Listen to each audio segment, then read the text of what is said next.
ਸਤਿ ਸ਼੍ਰੀ ਅਕਾਲ। ਪੰਜਾਬੀ ਰੇਡੀਓ ਤੇ Punjabi TV USA ਇਸ ਸਮੇਂ ਤੁਸੀਂ ਵੇਖ ਸੁਣ ਰਹੇ ਹੋ। ਪ੍ਰੋਗਰਾਮ ਲੈ ਕੇ ਹਾਜ਼ਰ ਹਾਂ ਖਬਰ ਤੇ ਨਜ਼ਰ।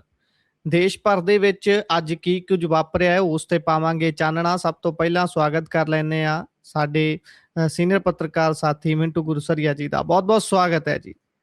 ਸ਼ੁਕਰੀਆ ਗੁਰਪ੍ਰੀਤ, ਸਾਰਿਆਂ ਨੂੰ ਸਤਿ ਸ੍ਰੀ ਅਕਾਲ ਜੀ।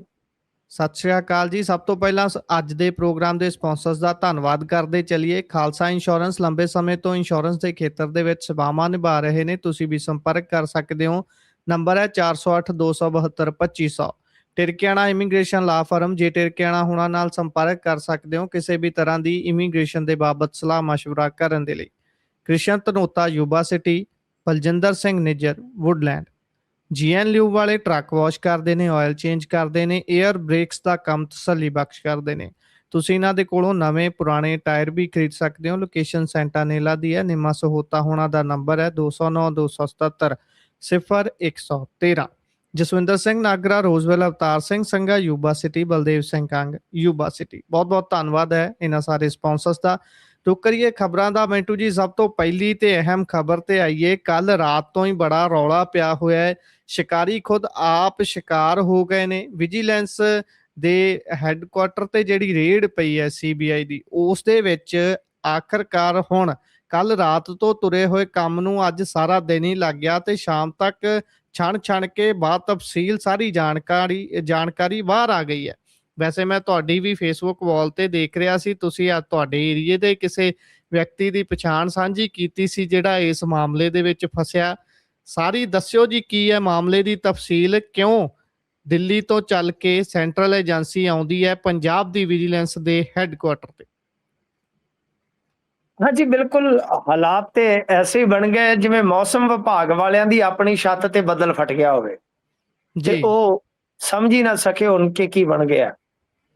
ਸ਼ੁਰੂਆਤ ਜਿਹੜੀ ਹੈ ਉਹ ਆਪਾਂ ਤਫਸੀਲ ਤੋਂ ਕਰ ਲਈਏ ਕਿ ਇਸ ਮਾਮਲੇ ਦੇ ਵਿੱਚ ਆਫੀਸ਼ੀਅਲੀ ਸੀਬੀਆਈ ਨੇ ਅੱਜ 3 ਗ੍ਰਿਫਤਾਰੀਆਂ ਤਸਦੀਕ ਕਰ ਦਿੱਤੀਆਂ। 9 ਲੱਖ ਕੈਸ਼ ਦਾ ਜ਼ਿਕਰ ਕੀਤਾ ਤੇ ਕਿਹਾ ਕਿ 20 ਲੱਖ ਦੀ ਡੀਲ ਜਿਹੜੀ ਆ ਉਹ ਫੜੀ ਆ।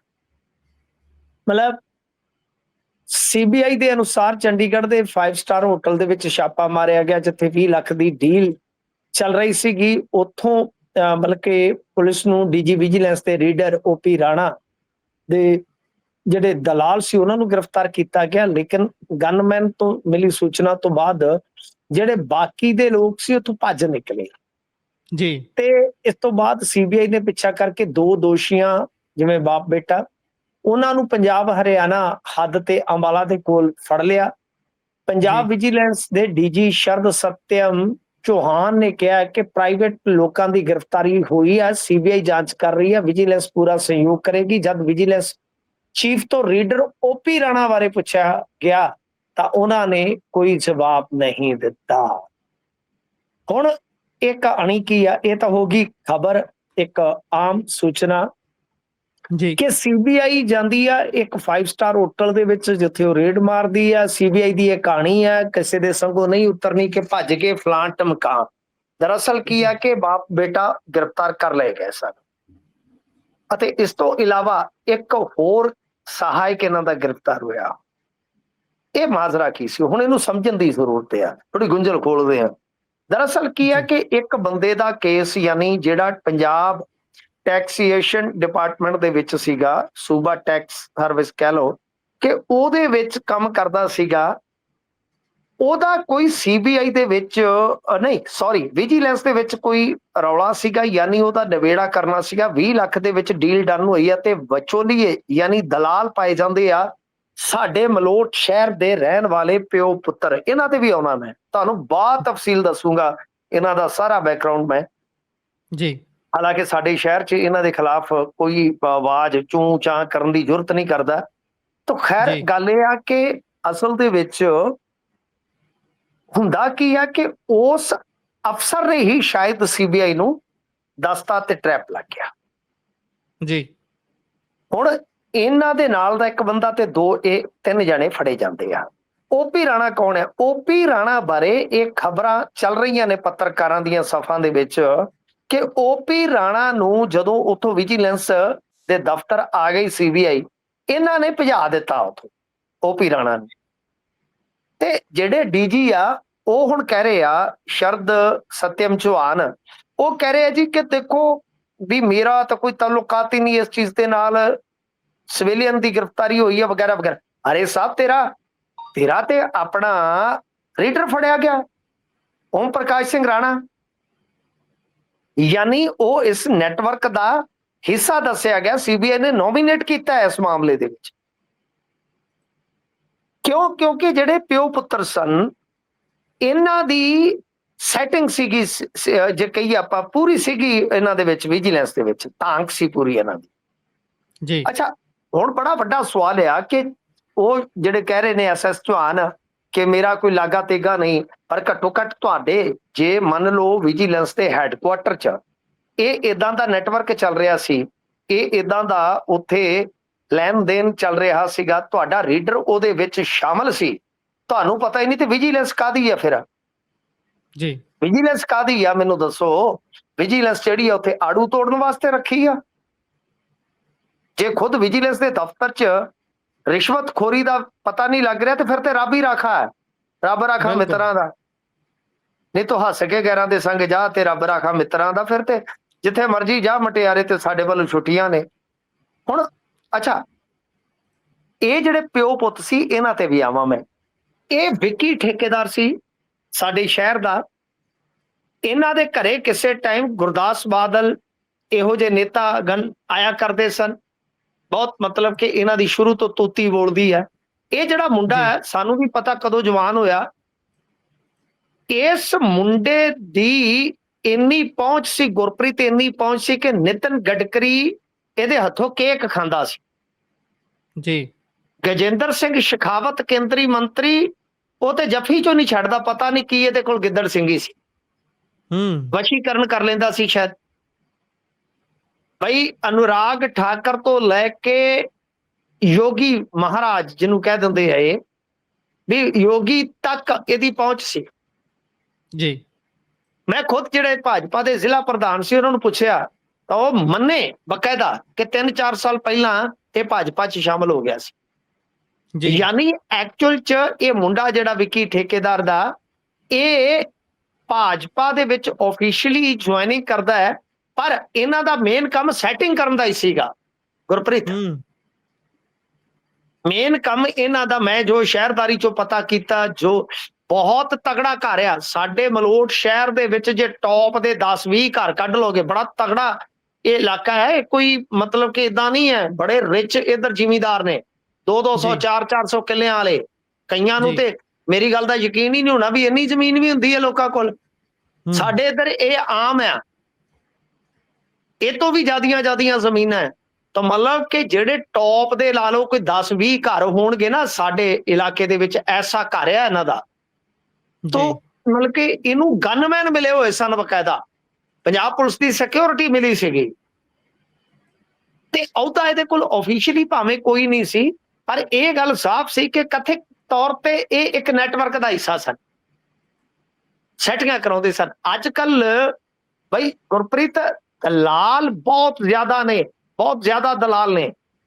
ਦਲਾਲ ਏਦਾਂ ਆ ਕਿਉਂਕਿ ਇਸ ਸਰਕਾਰ ਦੇ ਵਿੱਚ ਫਰਜ਼ ਕਰੋ ਤੁਸੀਂ ਇੱਕ ਬਦਲੀ ਕਰਾਉਣੀ ਹੈ, ਤੁਸੀਂ ਲੋੜਵੰਦ ਹੋ, ਮੈਂ ਤੁਹਾਨੂੰ ਮਿਸਾਲ ਦੇਣਾ ਕਿ ਇਹ ਦਲਾਲ ਕਲਚਰ ਇਸ ਸਰਕਾਰ 'ਚ ਕਿਉਂ ਉਤਪੰਨ ਹੋਇਆ। ਇਹ ਨਹੀਂ ਹੈ ਕਿ ਪਿਛਲੀਆਂ ਸਰਕਾਰਾਂ 'ਚ ਨਹੀਂ ਸੀ, ਮੈਂ ਉਹਨਾਂ ਨੂੰ ਬਰੀ ਨਹੀਂ ਕਰਾਂਗਾ, ਪਰ ਐਤਕੀ ਜ਼ਿਆਦਾ ਕਿਉਂ ਹੋਇਆ? ਕਿਉਂਕਿ ਕ੍ਰਿਸ਼ਾਨੂ ਸ਼ਾਰਦਾ ਤੋਂ ਲੈ ਕੇ ਇਹ ਦਲਾਲ ਹੀ ਹੈ ਨਾ। ਆ ਪਿੱਛੇ ਜਿਹਦੇ ਘਰ 'ਚੋਂ ਬੈਗ ਡਿੱਗੇ ਕਥਿਤ ਤੌਰ ਤੇ, ਉਹ ਵੀ ਤੇ ਦਲਾਲ ਹੀ ਸਮਝਿਆ ਜਾਂਦਾ ਨਾ, ਨਿਤਨ ਗੋਇਲ। ਬਿਲਕੁਲ। ਇਹ ਦਲਾਲ ਕਿਉਂ ਪੈਦਾ ਹੋਏ? ਹੁਣ ਮੇਰੇ ਤੋਂ ਸੁਣਿਓ, ਇਹਦਾ ਇੱਕ ਕਾਰਨ ਇਹ ਤੁਹਾਨੂੰ ਕਿਸੇ ਨੇ ਨਹੀਂ ਦੱਸਣਾ। ਦਰਅਸਲ ਕੀ ਹੈ ਕਿ ਇਹਨਾਂ ਦਾ ਜਿਹੜਾ ਗਵਰਨੈਂਸ ਮਾਡਲ ਹੈ ਉਹ ਬੜਾ ਗੁੰਝਲਦਾਰ ਆ। ਗੁੰਝਲਦਾਰ ਇਉਂ ਹੈ ਕਿ ਫਰਜ਼ ਕਰੋ ਕਿ ਤੁਹਾਡੀ ਕੋਈ ਸਿਸਟਰ, ਧੀ ਜਾਂ ਕੋਈ ਕਿਸੇ ਦੀ ਪਤਨੀ ਟੀਚਰ ਹੈ, ਉਹਨੂੰ ਸਟੇਸ਼ਨ ਮਿਲਿਆ 250 ਕਿਲੋਮੀਟਰ ਜੀ, ਉਹਦੇ ਗਾਂ ਮਤਲਬ ਕਿ ਨਿਊ ਬੋਰਨ ਬੇਬੀ ਆ, ਕੋਈ ਕੁਝ ਹਫ਼ਤਿਆਂ ਦਾ ਕਹਿ ਲਓ ਜਾਂ ਕੁਝ ਮਹੀਨਿਆਂ ਦਾ ਜੀ, ਤਾਂ ਉਹਦਾ ਨਾ ਸਹੁਰਾ ਘਰ ਨੇੜੇ ਆ ਸਟੇਸ਼ਨ ਦੇ, ਨਾ ਪੇਕਾ ਘਰ ਨੇੜੇ ਆ। ਹੁਣ ਉਹ ਕੀ ਕਰੇਗੀ ਉਸ ਹਾਲਤ ਦੇ ਵਿੱਚ? ਉਹ ਬਦਲੀ ਲਈ ਜਾਏਗੀ ਨਾ। ਬਿਲਕੁਲ। ਤੁਸੀਂ ਜਦ ਬਦਲੀ ਲਈ ਜਾਓਗੇ ਤਾਂ ਤੁਹਾਨੂੰ ਕਿਹਾ ਜਾਏਗਾ ਕਿ ਬਦਲੀਆਂ ਬੰਦ ਨੇ ਸਰ, ਬੰਦ। ਤੁਸੀਂ ਅਪਲਾਈ ਕਰੋ ਪੋਰਟਲ ਦੇ ਰਾਹੀਂ, ਉਹ ਪਾਲਿਸੀ ਬਣਾਤੀ। ਠੀਕ ਹੈ ਨਾ ਜੀ। ਹੁਣ ਗੱਲ ਇਹ ਆ ਕਿ ਉਹਦੇ ਵਿੱਚ ਵੀ ਜਦੋਂ ਹੋਏਗਾ ਤਾਂ ਤੁਸੀਂ ਕਹੋਗੇ ਕਿ ਯਾਰ ਕੋਈ ਨਾ ਕੋਈ ਚਾਰਾ ਮਾਰ ਕੇ ਪੱਕੇ ਤੌਰ ਤੇ ਬਦਲੀ ਕਰਵਾ ਲਈ, ਵੀ ਜੀ ਜੇ ਰੂਟੀਨ ਚ ਨਾ ਹੋਈ ਤਾਂ ਮਾਰੇ ਜਾਵਣ। ਤਾਂ ਉੱਥੇ ਦਲਾਲ ਮਿਲ ਜਾਂਦੇ ਨੇ ਤੁਹਾਨੂੰ। ਮੈਂ ਇੱਕ ਮਿਸਾਲ ਦਿੱਤੀ ਹੈ, ਮੈਂ ਕਿਸੇ ਮਹਿਕਮੇ ਨੂੰ ਬਦਨਾਮ ਕਰਨ ਦਾ ਯਤਨ ਨਹੀਂ ਕਰ ਰਿਹਾ। ਇਹਨੂੰ ਪੁਲਿਸ ਤੇ ਵੀ ਢੁਕਵਾਂ ਕਰ ਲਓ, ਇਹਨੂੰ ਕਿਸੇ ਤੇ ਵੀ ਢੁਕਵਾਂ ਕਰ ਲਓ। ਜਿਵੇਂ ਮੰਨ ਲਓ ਜਿਹੜਾ ਨਿਤਨ ਗੋਇਲ ਸੀਗਾ, ਇਹਨਾਂ ਤੇ ਕੀ ਦੋਸ਼ ਆ? CLU ਦਾ ਕੀ ਪੰਗਾ ਤੁਹਾਨੂੰ ਪਤਾ? CLU ਪੜ੍ਹਿਆ ਹੋਣਾ ਤੁਸੀਂ ਖਬਰਾਂ 'ਚ। CLU ਜੀ ਦਾ ਇਹ ਪੰਗਾ ਸੀਗਾ ਕਿ ਚੇਂਜ ਆਫ ਲੈਂਡ ਯੂਜ਼ਿੰਗ ਜਿਹੜੀ ਹੈ ਉਹ ਇਹਨਾਂ ਨੇ ਮਾਜ਼ਰੀ ਵਰਗੇ, ਖਰੜ ਵਰਗੇ, ਜ਼ੀਰਕਪੁਰ ਵਰਗੇ ਜਿਹੜੇ ਬਲਾਕ ਨੇ, ਇਹਨਾਂ ਦੇ ਵਿੱਚ ਇੱਕ ਵੇਲੇ ਬੜੀ ਔਖੀ ਕਰਤੀ, ਆ ਕੇ ਬੰਦ ਹੀ ਕਰਤੀ ਤਕਰੀਬਨ। ਉਹ ਹੁਣ ਜਿਹੜੀ ਜੀ CLU ਮਤਲਬ ਕਿ ਜਦੋਂ ਤੱਕ ਉਹ ਨਹੀਂ ਹਾਸਲ ਕਰੇਗਾ ਕੋਈ, ਤਾਂ ਐਗਰੀਕਲਚਰ ਲੈਂਡ ਨੂੰ ਤੁਸੀਂ ਕਮਰਸ਼ੀਅਲ ਕਿਵੇਂ ਕਰੋਗੇ? ਤੇ ਤੁਹਾਡੀ ਇਨਵੈਸਟਮੈਂਟ ਰੁਕ ਗਈ। ਫਰਜ਼ ਕਰੋ ਗੁਰਪ੍ਰੀਤ ਕਿਸਾਨ ਹੈ, ਮਿੰਟੂ ਗੁਰੂਸਰੀਆ ਇੱਕ ਕਾਰੋਬਾਰੀ ਹੈ, ਗੁਰਪ੍ਰੀਤ ਤੋਂ ਜ਼ਮੀਨ ਲਈ 5 ਏਕੜ, ਉਸਨੇ ਕੋਈ ਉਹਦੇ ਤੇ ਸ਼ੋਰੂਮ ਬਣਾਉਣਾ ਵੱਡਾ। ਹੁਣ ਜੇ CLU ਨਾ ਦੇਊਗੀ ਗਵਰਨਮੈਂਟ, ਤੇ ਤੁਸੀਂ ਕੀ ਕਰ ਲਓਗੇ? ਐਗਰੀਕਲਚਰ ਲੈਂਡ ਤੁਸੀਂ ਖਰੀਦੀ ਹੈ 2 ਕਰੋੜ ਨੂੰ ਕਿੱਲਾ, 3 ਕਰੋੜ ਨੂੰ ਕਿੱਲਾ, 15 ਕਰੋੜ ਤੁਸੀਂ ਪੇ ਕਰ ਚੁੱਕੇ ਹੋ, ਪਰ CLU ਨਹੀਂ ਮਿਲ ਰਹੀ, ਤਾਂ ਫਿਰ ਉਹਦੇ ਲਈ ਤੁਸੀਂ ਕਰੋੜ ਖਰਚ ਕਰੋਗੇ ਕਿ ਨਹੀਂ? ਜੀ ਬਿਲਕੁਲ ਇਹ CLU ਦਾ ਪੰਗਾ ਵੀ ਇਹ ਸੀ। ਯਾਨੀ ਦਲਾਲ ਸਿਸਟਮ ਗੁੰਝਲਾਂ ਦੇ ਵਿੱਚੋਂ ਨਿਕਲੇ ਨੇ, ਔਰ ਇਹ ਦਲਾਲ ਇੰਨੇ ਜ਼ਿਆਦਾ ਪੰਜਾਬ ਦੇ ਵਿੱਚ ਹੋਏ ਆ ਕਿ ਗੱਲ ਹੀ ਛੱਡ ਦੋ। ਮੈਂ ਜਲਦੀ ਖੁਲਾਸਾ ਕਰੂੰਗਾ, ਅੱਜ ਬੰਦਾ ਹੀ ਡਰ ਗਿਆ। ਮੈਂ ਇਸੇ ਵਿਜੀਲੈਂਸ ਦੇ ਨਾਲ ਹੀ ਜੁੜਿਆ, ਬਹੁਤ ਵੱਡਾ ਨਾਮ ਆ ਜੀ ਉਹਦੇ ਹੱਥ ਬੰਦੇ ਨੇ ਕਰੋੜਾਂ ਰੁਪਈਆ ਫੜਾਇਆ ਭਰਤੀ ਦੇ ਨਾਮ ਤੇ, ਪਰ ਪਰਚਾ ਜਿਹੜਾ ਉਹ ਕਿਸੇ ਹੋਰ ਦੇ ਨਾਮ ਤੇ ਕਰ ਦਿੱਤਾ ਗਿਆ। ਮੈਂ ਉਸਨੂੰ ਕਿਹਾ ਸੀਗਾ ਕਿ ਹਿੰਮਤ ਕਰ, ਜੇ ਅਸੀਂ ਆਪਦੇ ਬੋਲਣ ਦਾ ਦਮ ਰੱਖਦੇ ਤੇ ਤੁਸੀਂ ਵੀ ਜ਼ੁਰਤ ਕਰੋ। ਤਾਂ ਉਹ ਬੰਦੇ ਦੀ 12 ਕਿੱਲੇ ਪਹਿਲੀ ਵਿਕੀ ਇਸ ਚੱਕਰ ਦੇ ਵਿੱਚ, ਭਰਤੀ ਕਰਾਉਣ ਦੇ ਚੱਕਰ 'ਚ। ਜੇ ਉਸਨੇ ਮੈਨੂੰ ਡਾਕੂਮੈਂਟ ਦੇ ਦਿੱਤੇ ਤੇ ਮੈਂ ਚੂਲਾ ਲਾ ਦਿਆਂਗਾ ਇਹਨਾਂ ਦੀਆਂ। ਤਾਂ ਗੱਲ ਇਹ ਆ ਕਿ ਅਸਲ ਦੇ ਵਿੱਚ ਇਹ ਦਲਾਲ ਸਿਸਟਮ ਉਦੋਂ ਹੀ ਜ਼ਿਆਦਾ ਨਿਕਲਦਾ ਹੈ, ਪਨਪਦਾ ਹੈ ਗੁਰਪ੍ਰੀਤ, ਜਦੋਂ ਗੁੰਝਲਾਂ ਜ਼ਿਆਦਾ ਹੋਣ ਸਿਸਟਮ ਦੇ ਵਿੱਚ। ਇਹਨਾਂ ਨੇ ਗੁੰਝਲਾਂ ਤਾਂ ਪਾਤੀਆਂ, ਪਰ ਗੁੰਝਲਾਂ ਦੇ ਹੱਲ ਵਾਸਤੇ ਲੋਕਾਂ ਕੋਲ ਕੋਈ ਆਪਸ਼ਨ ਨਹੀਂ। ਮੰਨ ਲਓ ਤੁਸੀਂ ਵਿਧਾਇਕ ਹੋ, ਹੁਣ ਮੈਂ ਤੁਹਾਨੂੰ ਵਾਰ-ਵਾਰ ਕਦੇ ਕਿਸੇ ਰੋਲ 'ਚ ਲੈ ਜਾਣਾ, ਨਾਨਾ ਪਾਟੇਕਰ ਵਾਂਗੂ, ਕਦੇ ਕਿਸੇ ਰੋਲ 'ਚ। ਤੁਸੀਂ ਮੰਨ ਲਓ ਵਿਧਾਇਕ ਹੋ, ਤੁਹਾਡੇ ਕੋਲ ਮੈਂ ਆ ਗਿਆ ਫਰਿਆਦੀ। ਹੁਣ ਮੇਰੇ ਲਈ ਤਾਂ ਤੁਸੀਂ ਪ੍ਰਾਈਮ ਮਿਨਿਸਟਰ ਹੋ, ਤੁਸੀਂ ਚੀਫ ਮਿਨਿਸਟਰ ਹੋ, ਤੁਸੀਂ ਰਾਸ਼ਟਰਪਤੀ ਹੋ, ਵੀ MLA ਸਾਹਿਬ, LMA ਸਾਹਿਬ। ਮਾਨ ਸਾਹਿਬ ਦਾ ਇੱਕ ਬਹੁਤ ਮਸ਼ਹੂਰ ਸਕਿੱਟ ਹੈ LMA ਸਾਹਿਬ। ਤਾਂ ਗੱਲ ਇਹ ਆ ਕਿ ਮੈਂ ਤੇ ਤੁਹਾਡੇ ਕੋਲ ਅਰਜ਼ੀ ਲੈ ਕੇ ਜਾ ਕੇ ਤੇ ਇਹ ਸਮਝਣਾ ਕਿ ਜੇ ਮੈਂ MLA ਨੂੰ ਮਿਲ ਗਿਆ ਤੇ ਸਭੇ ਪਾਰ ਨੇ। ਹੁਣ MLA ਦੀ ਗਾ ਮੰਤਰੀ ਸੁਣਦਾ ਹੀ ਨਹੀਂ, ਸੰਬੰਧਿਤ ਡਿਪਾਰਟਮੈਂਟ ਵਾਲਾ ਮੰਤਰੀ ਸੁਣਦਾ ਦਿੱਲੀ ਵਾਲਿਆਂ ਦੀ। ਵਿਧਾਇਕ ਨੂੰ ਦਿੱਲੀ ਕੋਈ ਵੜਨ ਨਹੀਂ ਦਿੰਦਾ, ਦੱਸੋ ਕੀ ਕਰੋਗੇ ਤੁਸੀਂ? ਆਮ ਬੰਦਾ ਕਿੱਧਰ ਜਾਊਗਾ ਕਿ ਉੱਥੇ ਤੇ ਵਿਧਾਇਕ ਦੀ ਨਹੀਂ ਚੱਲ ਰਹੀ। ਸੋ ਇਹਨਾਂ ਗੁੰਝਲਾਂ ਨੂੰ ਹੀ ਅਸੀਂ ਲਗਾਤਾਰ ਉਠਾਉਂਦੇ ਰਹੇ, ਮਾਨ ਸਾਹਿਬ ਨੂੰ ਕਹਿੰਦੇ ਰਹੇ, ਉਹ ਭਾਈ ਸਾਹਿਬ ਸੰਭਲੋ, ਓਏ ਭਾਈ ਸਾਹਿਬ ਸੰਭਲੋ।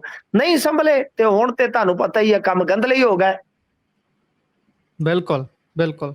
ਇਹ ਸਾਰਾ ਕੁਝ ਹੋ ਵੀ ਉਸ ਸਮੇਂ ਰਿਹਾ ਹੈ ਜਦੋਂ ਈਡੀ ਪੰਜਾਬ ਦੇ ਵਿੱਚ ਐਕਟਿਵ ਹੋ ਚੁੱਕੀ ਹੈ, ਪਰ ਡਰ ਕੋਈ ਨਹੀਂ ਹੈ। ਐਂ ਲੱਗ ਰਿਹਾ ਹੈ ਜਿੱਦਾਂ ਇਹਨਾਂ ਲੋਕਾਂ ਨੂੰ ਕੋਈ ਖੌਫ ਨਹੀਂ ਕਿਸੇ ਚੀਜ਼ ਦਾ, ਵੀ ਭਾਈ ਈਡੀ ਤੁਰੀ ਫਿਰਦੀ ਹੈ ਤਾਂ ਇਹ ਤਾਂ ਰੂਟੀਨ ਦਾ ਕੰਮ ਹੈ, ਅਸੀਂ ਆਪਣਾ ਜਿਹੜਾ ਰੂਟੀਨ ਵਾਲਾ ਸਾਡਾ ਕੰਮ ਹੈ, ਇੱਧਰ ਉੱਧਰ ਪੈਸੇ ਕਰੀ ਜਾਣੇ, ਇੱਧਰੋਂ ਸਮਝੌਤਾ ਕਰਾ ਕੇ ਲੱਖਾਂ ਇੱਧਰ ਪਾਤੇ, ਦੂਜੇ ਦਿਓਂ ਕਰਾ ਕੇ ਤੇ ਆਪਣੇ ਵੱਲ ਪਾ ਲੈ, ਇਹੀ ਕੁਝ ਚੱਲੀ ਜਾਣਾ। ਖੈਰ ਅੱਗੇ ਵਧੀਏ ਤਾਂ ਗੱਲ ਸ਼੍ਰੀ ਅਕਾਲ ਤਖਤ ਸਾਹਿਬ ਤੇ ਇਸ ਬੇਅਦਬੀ ਦੇ ਨਾਲ ਸੰਬੰਧਿਤ ਕਾਨੂੰਨ 'ਚ ਸੋਧ ਸੰਬੰਧੀ ਇਕੱਤਰਤਾ ਹੋਈ ਹੈ। ਇਹ ਇਕੱਤਰਤਾ 'ਚ ਕੀ ਵਿਚਾਰਾਂ ਹੋਈਆਂ ਨੇ ਜੀ? ਦੇਖੋ ਇਹ ਇੱਕ ਅਮੈਂਡਮੈਂਟ ਸੀਗਾ, ਮੈਂ ਇਸ ਨੂੰ ਸੋਧ ਹੀ ਕਹਾਂਗਾ ਜੀ, ਜਿਹੜੀ ਕਿ ਇੱਕ ਸਤਕਾਰ ਐਕਟ 'ਚ ਆਈ ਆ। ਬੇਅਦਬੀ ਵਾਲਾ ਤਾਂ ਕੋਈ ਨਾਮ ਹੀ ਨਹੀਂ ਇਹਨਾਂ ਨੇ ਇਸਤੇਮਾਲ ਕੀਤਾ ਜੀ। ਇਹ ਵੈਸੇ ਆਪਣੀ ਪਰਸੈਪਸ਼ਨ ਆਪਾਂ ਇਸ ਨੂੰ ਅੱਗੇ ਵਧਾ ਰਹੇ ਹਾਂ, ਜਾਂ ਕਹਿ ਲਓ ਕਿ ਆਪਣੇ ਆਮ ਬੋਲਚਾਲ ਦੇ ਵਿੱਚ ਹੈ ਗੁਰਪ੍ਰੀਤ। ਮੇਰੇ ਖਿਆਲ ਦੇ ਨਾਲ ਇਹ ਇੱਕ ਸਤਕਾਰ ਐਕਟ ਹੈ ਜਿਸ ਨੂੰ ਅਮੈਂਡ ਕੀਤਾ ਜੀ। ਹੁਣ ਇਹਦੇ ਵਿੱਚ ਕੀ ਆ ਕਿ ਇਕੱਤਰਤਾ ਹੋਈ ਆ ਸ੍ਰੀ ਅਕਾਲ ਤਖਤ ਸਾਹਿਬ ਤੇ, ਤਾਂ ਉਹ ਤੋਂ ਬਾਅਦ ਸਾਫ਼ ਕਰ ਦਿੱਤਾ ਗਿਆ। ਦੇਖੋ ਉਹੀ ਗੱਲ ਆ, ਘੁੰਮ ਘਮਾ ਕੇ ਗੁਰਪ੍ਰੀਤ ਉਹੀ ਗੱਲ ਆ ਕਿ ਉਹ ਜਿਹੜੀਆਂ ਕੁਝ ਮੁੱਦਾਂ ਨੇ, ਜਿਹੜੀਆਂ ਵਿਵਾਦਤ ਮੁੱਦਾਂ ਨੇ, ਵਾਰ-ਵਾਰ ਉਹਨਾਂ ਤੇ ਚਰਚਾ ਹੋ ਰਹੀ ਹੈ, ਵਾਰ-ਵਾਰ ਮਾਹਰਾਂ ਦੀ ਸਲਾਹ ਲਈ ਜਾ ਰਹੀ ਹੈ, ਤੇ ਵਾਰ-ਵਾਰ ਇੱਕੋ ਗੱਲ ਅਕਾਲ ਤਖਤ ਸਾਹਿਬ ਤੋਂ ਆ ਰਹੀ ਹੈ, ਸਿੰਘ ਸਾਹਿਬ ਨਹੀਂ ਆ ਰਹੀ ਆ ਕਿ ਭਾਈ ਇਹ ਚੀਜ਼ਾਂ ਜਿਹੜੀਆਂ ਨੇ ਉਹ ਨਾ ਮਨਜ਼ੂਰ ਨੇ, ਇਹ ਨਾ ਮਨਜ਼ੂਰ ਨੇ। ਤਾਂ ਗੱਲ ਇਹ ਆ ਕਿ ਹੌਲੀ ਹੌਲੀ ਹੌਲੀ ਮੈਨੂੰ ਲੱਗਦਾ ਹੈ ਕਿ ਜਿਸ ਤਰ੍ਹਾਂ ਆਪਾਂ ਅੱਗੇ ਵੀ ਵੇਖਿਆ ਕੁਲਤਾਰ ਸਿੰਘ ਸੰਧਵਾਂ ਦੀ ਅਕਾਲ ਤਖਤ ਸਾਹਿਬ ਤੇ ਪੇਸ਼ੀ ਹੋਈ, ਤਲਬ ਕੀਤਾ ਗਿਆ, ਫਿਰ ਉਹਨਾਂ ਨੇ ਸਪਸ਼ਟੀਕਰਨ ਦਿੱਤਾ, ਫਿਰ ਉਸ ਤੋਂ ਬਾਅਦ ਬਈ ਅਲਟੀਮੇਟਮ ਮਿਲਿਆ, ਹੁਣ ਅੱਜ ਫੇਰ ਇਕੱਤਰਤਾ, ਮੱਦਾਂ ਦੀ ਗੱਲ, ਕਸਟੋਡੀਅਨ ਸ਼ਬਦ ਦੀ ਗੱਲ, ਤਾਂ ਇਤਰਾਜ਼ ਜਿਹੜੇ ਆ ਉਹ ਕਾਫੀ ਨੇ। ਸਿੰਘ ਸਾਹਿਬਾਨ ਜੀ ਨੂੰ ਇਤਰਾਜ਼ ਨੇ ਕਿ ਸਿੱਖ ਪਰੰਪਰਾਵਾਂ ਤੋਂ ਕਾਨੂੰਨ ਜਿਹੜਾ ਹੈ ਉਹ ਬਣੇ, ਗ੍ਰੰਥੀ ਸਿੰਘਾਂ ਤੇ ਸੰਸਥਾਵਾਂ ਨੂੰ ਦਾਇਰੇ ਦੇ ਵਿੱਚ ਲਿਆਉਣਾ ਬਰਦਾਸ਼ਤ ਨਹੀਂ। ਮਤਲਬ ਇਹਨਾਂ ਦਾ ਕਹਿਣਾ ਜਿਹੜਾ ਉਹ ਸਾਫ਼ ਹੈ। ਜਿਹੜੀ ਅੱਜ ਦੀ ਇਕੱਤਰਤਾ ਹੋਈ ਹੈ ਉਹਦੇ ਵਿੱਚ ਜੀ ਜੋ ਪ੍ਰੈਸ ਨੂੰ ਬਿਆਨ ਜਾਰੀ ਕੀਤਾ ਹੈ, ਇਹਨਾਂ ਨੇ ਕਿਹਾ ਕਿ ਮੁੱਖ ਮੰਤਰੀ ਨੂੰ ਸਪਸ਼ਟ ਸੰਦੇਸ਼ ਹੈ ਕਿ ਸ੍ਰੀ ਗੁਰੂ ਗ੍ਰੰਥ ਸਾਹਿਬ ਜੀ ਦੀ ਬੇਅਦਬੀ ਕਰਨ ਵਾਲੇ ਨੂੰ ਸਖਤ ਤੋਂ ਸਖਤ ਸਜ਼ਾ ਜਿਹੜੀ ਹੈ ਉਹ ਮਿਲਣੀ ਚਾਹੀਦੀ ਆ। ਉਹ ਠੀਕ ਆ, ਲੇਕਿਨ ਇਸ ਕਾਨੂੰਨ ਦੇ ਦਾਇਰੇ ਦੇ ਵਿੱਚ ਸਿੱਖ ਸੰਸਥਾਵਾਂ, ਗ੍ਰੰਥੀ ਸਿੰਘ, ਗੁਰਦੁਆਰਾ ਕਮੇਟੀਆਂ ਤੇ ਸੰਗਤ ਨੂੰ ਮਰਿਆਦਾ ਸੰਬੰਧੀ ਮਾਮਲਿਆਂ ਦੇ ਵਿੱਚ ਕਾਨੂੰਨੀ ਰੂਪ ਤੋਂ ਸ਼ਾਮਲ ਕਰਨਾ ਬੇਹੱਦ ਹੀ ਇਤਰਾਜ਼ਯੋਗ ਹੈ। ਜੀ ਉਹਨਾਂ ਦਾ ਕਹਿਣਾ ਹੈ ਕਿ ਗ੍ਰੰਥੀ ਸਿੰਘ ਸ੍ਰੀ ਗੁਰੂ ਗ੍ਰੰਥ ਸਾਹਿਬ ਜੀ ਦਾ ਸੇਵਾਦਾਰ ਹੈ, ਇੱਕ ਸਿੱਖ ਕੌਮ ਦੀ ਰੀੜ ਦੀ ਹੱਡੀ ਦੇ ਸਮਾਨ ਆ। ਇਹਦੇ ਵਿੱਚ ਮੰਨ ਲਓ ਕਿਸੇ ਵੀ ਕਾਨੂੰਨ ਦੇ ਜ਼ਰੀਏ ਉਹਨਾਂ 'ਚ ਜੇਕਰ ਭੈ ਆਉਂਦਾ ਹੈ ਤਾਂ ਫਿਰ ਇਹ ਗੱਲ ਗਲਤ ਹੋ ਜਾਂਦੀ। ਉਹਨਾਂ ਨੇ ਨਾਲ ਸੁਝਾਅ ਦਿੱਤਾ ਹੈ ਕਿ ਇਹੋ ਜਿਹਾ ਕਾਨੂੰਨ ਬਣੇ ਜਿਹਦੇ ਵਿੱਚ ਗ੍ਰੰਥੀ ਸਿੰਘ ਖੁਦ ਸਵੀਕਾਰ ਕਰਨ ਕਿ ਹਾਂ ਇਹ ਕਾਨੂੰਨ ਠੀਕ ਆ, ਤੇ ਜਿਹਦੇ ਤੋਂ ਬਾਅਦ ਪ੍ਰਚਾਰ ਪ੍ਰਸਾਰ ਤਥਾ ਪਾਲਣ ਦੇ ਵਿੱਚ ਸਹਿਯੋਗ ਦੇਵੇ, ਤੇ ਜਿਹੜੀਆਂ ਪਰੰਪਰਾਵਾਂ ਨੇ, ਮਰਿਆਦਾ ਹੈ ਜਿਹੜੀ, ਉਹਦੇ ਅਨੁਸਾਰ ਹੀ ਕਾਨੂੰਨ ਬਣੇ। ਤਾਂ ਗੱਲ ਅਸਲ ਦੇ ਵਿੱਚ ਗੁਰਪ੍ਰੀਤ ਹੁਣ ਵੱਧ ਰਹੀ ਆ ਕਿ ਮੈਨੂੰ ਲੱਗਦਾ ਕਿ ਬਹੁਤ ਜਲਦੀ, ਜਿਵੇਂ ਮੈਂ ਤੁਹਾਨੂੰ ਦੱਸਿਆ ਸੀ, ਮੇਰੀ ਪੇਸ਼ੀਨ ਕੋਈ ਸੀ ਕਿ ਸਿੰਘ ਸਾਹਿਬਾਨ ਇਸ ਨੂੰ ਰੱਦ ਕਰ ਦੇਣਗੇ ਬਹੁਤ ਜਲਦ, ਕਿਉਂਕਿ ਅਲਟੀਮੇਟਮ ਦਿੱਤਾ ਹੈ, ਮੱਦਾਂ ਚੋਂ ਸੋਧ ਕਰਦੇ ਆ ਤਾਂ ਸਰਕਾਰ ਮਰਦੀ ਆ। ਉਹਨਾਂ ਨੇ ਤੇ ਤੁਹਾਨੂੰ ਪਤਾ ਸ਼ੁਕਰਾਨਾ ਯਾਤਰਾ ਵਿੱਢੀ ਹੋਈ ਸੀ। ਸ਼ੁਕਰਾਨਾ ਯਾਤਰਾ ਵੈਸੇ ਮੈਨੂੰ ਲੱਗਦਾ, ਚਲੋ ਪਤਾ ਨਹੀਂ ਸ਼ਬਦ ਇਸਤੇਮਾਲ ਕਰਨਾ ਚਾਹੀਦਾ ਕਿ ਨਹੀਂ, ਉਹ ਸ਼ੁਕਰਾਨਾ ਯਾਤਰਾ ਇਹਨਾਂ ਨੂੰ ਤੇ ਸੂਤ ਨਹੀਂ ਬੈਠੀ। ਤੁਸੀਂ ਵੇਖੋ ਜਦੋਂ ਦੀ ਸ਼ੁਕਰਾਨਾ ਯਾਤਰਾ ਸ਼ੁਰੂ ਹੋਈ ਆ ਉਦੋਂ ਤੋਂ ਹੀ ਇਹਨਾਂ ਦੇ ਗੰਭੀਰ ਸੰਕਟ ਸ਼ੁਰੂ ਹੋ ਗਏ ਨੇ। ਉਹ ਸਗੋਂ ਭਾਜਪਾ ਨੂੰ ਫਿੱਟ ਬੈਠੀ ਹੈ ਜ਼ਿਆਦਾ। ਤਾਂ ਖੈਰ ਗੱਲ ਇਹ ਆ ਕਿ ਮੈਨੂੰ ਜੋ ਜਾਪਦਾ ਹੈ, ਮੈਂ ਜਿਵੇਂ ਕਿਹਾ ਸੀਗਾ ਕਿ ਇੱਕ ਤੇ ਅਕਾਲੀ ਦਲ ਬਾਦਲ ਕਮੇਟੀ ਉਹ ਖੁੱਲ ਕੇ ਨਹੀਂ ਬੋਲ ਸਕਦੇ, ਉਹਨਾਂ ਵਾਸਤੇ ਬੋਲਣ ਦਾ ਇੱਕ ਮਕਸਦ ਮਿਲ ਜਾਏਗਾ ਜਦੋਂ ਸਿੰਘ ਸਾਹਿਬਾਨ ਇਸ ਨੂੰ ਰੱਦ ਕਰ ਦੇਣਗੇ। ਔਰ ਕੌਮ ਦੇ ਵਿੱਚ ਇੱਕ ਬਹੁਤ ਵੱਡਾ ਹਿੱਸਾ ਅੱਜ ਵੀ ਤੁਸੀਂ ਵੇਖਿਆ ਹੋਣਾ ਸ੍ਰੀ ਅਕਾਲ ਤਖਤ ਸਾਹਿਬ ਨੂੰ ਅਪਣਾਇਆ ਹੋਇਆ, ਉਹ ਬਿਲਕੁਲ ਕਹਿ ਲਓ ਸ਼ਿੱਦਤ ਦੇ ਨਾਲ ਮਾਨਤਾ ਦਿੰਦਾ, ਤਾਂ ਉਹ ਹਿੱਸਾ ਬਿਲਕੁਲ ਹੀ ਇਸ ਨੂੰ ਰੱਦ ਕਰਦਾ ਹੈਗਾ। ਕਿਉਂਕਿ ਦੇਖੋ ਮਾਨ ਸਾਹਿਬ ਦੀ ਸ਼ੁਕਰਾਨਾ ਯਾਤਰਾ ਨੂੰ ਵੀ ਗਿਆਨੀ ਕੁਲਦੀਪ ਸਿੰਘ ਗੜਗਾਜੋਰਾ ਨੇ ਪੰਥ ਨੂੰ ਵੰਗਾਰ ਤੱਕ ਕਹਿ ਦਿੱਤਾ ਸੀਗਾ। ਸੋ ਇਸ ਕਰਕੇ ਮੈਨੂੰ ਰਸਤਾ ਸਾਫ਼ ਲੱਗ ਰਿਹਾ ਹੈ ਕਿ ਇਹਦੇ ਵਿੱਚ ਜੇ ਇਹਨਾਂ ਨੇ ਮੱਦਾਂ 'ਚ ਸੋਧ ਨਾ ਕੀਤੀ ਤੇ ਇਹ ਰੱਦ ਹੋ ਜਾਏਗਾ ਯਾਨੀ ਧਾਰਮਿਕ ਅਦਾਲਤ ਚੋਂ, ਤੇ ਜੇ ਮੱਦਾਂ 'ਚ ਸੋਧ ਕਰਦੇ ਆ ਤਾਂ ਫਿਰ ਇਹ ਲੋਕਾਂ ਦੇ ਮਨਾਂ 'ਚੋਂ ਰੱਦ ਹੋ ਜਾਣਗੇ ਜਿਨ੍ਹਾਂ ਨੇ ਬਹੁਤ ਜਸ਼ਨ ਮਨਾਏ ਹੋਏ ਆ। ਸੋ ਇਸ ਕਰਕੇ ਬਹੁਤ ਕਸੂਤੀ ਸਥਿਤੀ ਹੈ, ਪਰ ਮੈਨੂੰ ਲੱਗਦਾ ਹੈ ਕਿ ਇਹਨੂੰ ਸਿੰਘ ਸਾਹਿਬਾਨ ਅਲਟੀਮੇਟਮ ਦਾ ਜਿਹੜਾ ਵਕਫਾ ਹੈ ਉਹ ਤੋਂ ਬਾਅਦ ਸ਼ਾਇਦ ਰੱਦ ਕਰ ਦੇਣਗੇ ਆਪਦੇ ਵੱਲ। ਜੀ, ਮੁੱਖ ਮੰਤਰੀ ਸਾਹਿਬ ਦੀ ਸਿਹਤ ਤੇ ਪਰ ਕੋਈ ਅਸਰ ਨਹੀਂ ਹੈ। ਉਸੇ ਤਰੀਕੇ ਦੇ ਨਾਲ ਰੈਲੀਆਂ, ਸ਼ੁਕਰਾਨਾ ਯਾਤਰਾ ਵੀ ਸੰਪੰਨ ਹੋ ਗਈ ਉਹਨਾਂ ਦੀ, ਤੇ ਅੱਜ ਵੀ ਮੈਂ ਦੇਖ ਰਿਹਾ ਸੀ ਤੇ ਸਮਰਾਲੇ ਦੇ ਵਿੱਚ ਕਰ ਰਹੇ ਸੀ ਆਪਣੀ ਜਿਹੜੀ ਸੱਥ ਲਾ ਰਹੇ ਨੇ। ਅੱਜ ਕੱਲ ਖੂਬ ਚੱਲ ਰਿਹਾ ਜ਼ੋਰਾਂ ਤੇ ਕੰਮ। ਖੈਰ ਅੱਗੇ ਵਧੀਏ ਤਾਂ ਰਵਨੀਤ ਬਿੱਟੂ ਹੋਰੀ ਖਿੱਚੀ ਆਉਂਦੇ ਨੇ ਕੰਮ ਅੱਜ ਫੇਰ। ਉਹਦਾ ਟਾਈਟਲ ਮੇਰੇ ਤੋਂ ਸੁਝਾਅ ਲੈ ਲੈਂਦੇ, ਮੈਂ ਇਹਨਾਂ ਦਾ ਪੁਰਾਣਾ ਆੜੀ ਰਿਹਾ ਬਹੁਤ, ਮੈਂ ਮਤਲਬ ਕਿ ਪ੍ਰੇਮ ਪਿਆਰ ਮੇਰਾ ਰਿਹਾ ਪੰਨੂ ਸਾਹਿਬ ਨਾਲ, ਇਹਨਾਂ ਦੇ ਨਾਲ, ਤੇ ਜੇ ਕਿਤੇ ਪੁੱਛ ਲੈਂਦੇ ਮੈਂ ਇਹਨਾਂ ਨੂੰ ਟਾਈਟਲ ਦੇ ਦੇਣਾ ਸੀ ਫ੍ਰੀ 'ਚ, ਕੋਈ ਮੇਰਾ ਕਾਪੀਰਾਈਟ ਨਹੀਂ ਸੀ ਹੋਣਾ। ਮੁੱਖ ਮੰਤਰੀ ਦੀ ਤੇ ਫੋਟੋ ਤੇ ਕਾਪੀਰਾਈਟ ਆ ਜਾਂਦਾ ਕਿ ਸੱਥ 'ਚ ਗੱਪ, ਇਹ ਪ੍ਰੋਗਰਾਮ ਦਾ ਟਾਈਟਲ ਹੁੰਦਾ ਤੇ ਬਹੁਤ ਮਜ਼ਾ ਆਉਣਾ ਸੀ। ਬਿਲਕੁਲ ਬਿਲਕੁਲ। ਅੱਗੇ ਵਧੀਏ ਤੇ ਉਧਰ ਰਵਨੀਤ ਬਿੱਟੂ ਹੁਣੀ ਵੀ ਖਿੱਚੀ ਤੁਰੀ ਆਉਂਦੇ ਨੇ, ਜਦੋਂ ਦਾ ਕਿਹਾ ਵੀ ਭਾਈ ਹੁਣ ਬੰਗਾਲ ਤੋਂ ਬਾਅਦ ਪੰਜਾਬ ਅਗਲਾ ਨਿਸ਼ਾਨਾ ਹੈ, ਤੇ ਰਵਨੀਤ ਬਿੱਟੂ ਹੁਣੀ ਵੀ ਕੋਈ ਨਾ ਕੋਈ ਗੱਲ ਕੱਢੀ ਰੱਖਦੇ ਨੇ। ਅੱਜ ਫੇਰ ਮਾਨ ਸਰਕਾਰ ਨੂੰ ਘੇਰਾ ਪਾ ਲਿਆ ਉਹਨਾਂ ਨੇ। ਦੇਖੋ ਭਾਜਪਾ ਹੁਣ ਦੇਖੋ ਉਹ ਕੀ ਰਿਹਾ ਹੈ, ਬੇਸਿਕਲੀ ਬਾਣੇ ਬੰਗਾਲ ਹੀ ਰਿਹਾ ਹੈ। ਤੁਸੀਂ ਕੱਲ ਦੇ ਵਿਜ਼ੂਅਲ ਦੇਖੋ, ਹੁਣ ਮੈਨੂੰ ਨਹੀਂ ਪਤਾ ਗੁੰਡੇ ਕੌਣ ਸਨ, ਉਹ ਗੁੰਡੇ ਭਾਜਪਾ ਦੇ ਆਪਦੇ ਹੀ ਸਨ, ਆਮ ਆਦਮੀ ਪਾਰਟੀ ਦੇ ਆਪਦੇ ਹੀ ਸਨ, ਮੈਨੂੰ ਨਹੀਂ ਪਤਾ, ਕਿਉਂਕਿ ਇਹ ਇੱਕ ਦੂਜੇ ਤੇ ਵੀ ਦੋਸ਼ ਲਾ ਦਿੰਦੇ ਆ ਨਾ, ਬੰਬ ਸੁੱਟਣ ਤੇ ਵੀ।